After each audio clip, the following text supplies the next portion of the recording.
My initial writing was in political economy. I wrote my thesis on basically a historical understanding of Ugandan politics and economy.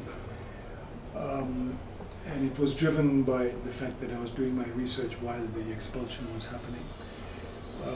And then I was doing the research while I was in a camp in Britain, and I used to go in the morning to the British Colonial Archives and do the research.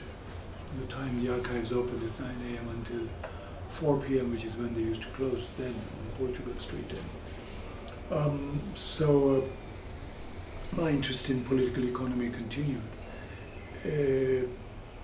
for, I would say for about 2 decades, almost 2 decades. And the big shift in my writing came when the Museveni government came to power in 1986, and they appointed a commission of inquiry into local government system. And I was appointed the chair of the commission, and we spent 2 years going around the countryside, basically interviewing peasants and local government officials and teachers. And it set my mind thinking on the question of reform, that if the economy didn't really change, what possibilities were there for political reform? And it began to get me thinking about the autonomy of politics, to what extent. And it was also the time when the Soviet Union collapsed. And with the collapse of the Soviet Union, there was kind of a paradigmatic crisis, paradigm crisis in political economy, in left-wing thought. And some renounced what they had been, others became more open to new ideas, others began to rethink and build on the basis of what it is they'd been doing.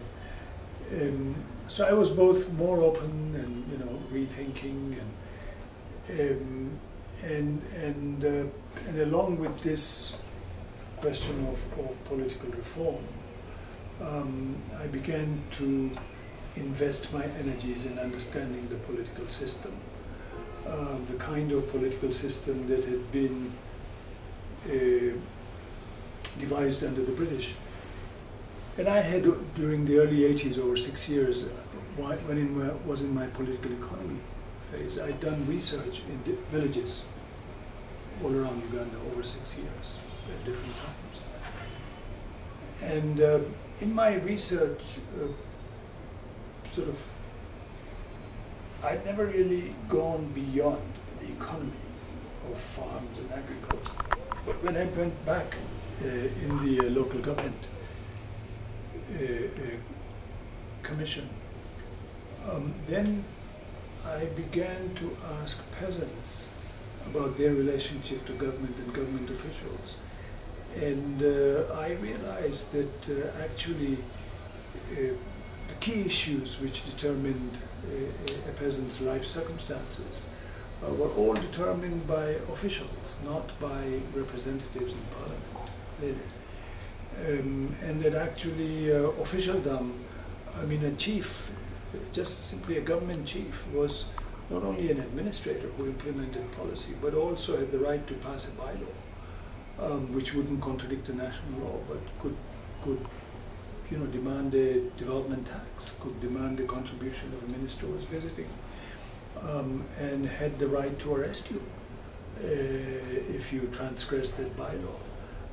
And since there was no prison in the village, had the right to decide how to dispose of your labor if he arrested you.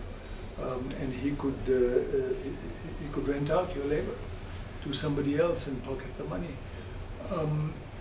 And then if you hadn't paid tax, for the failure to pay tax in 6 months, he could fine you.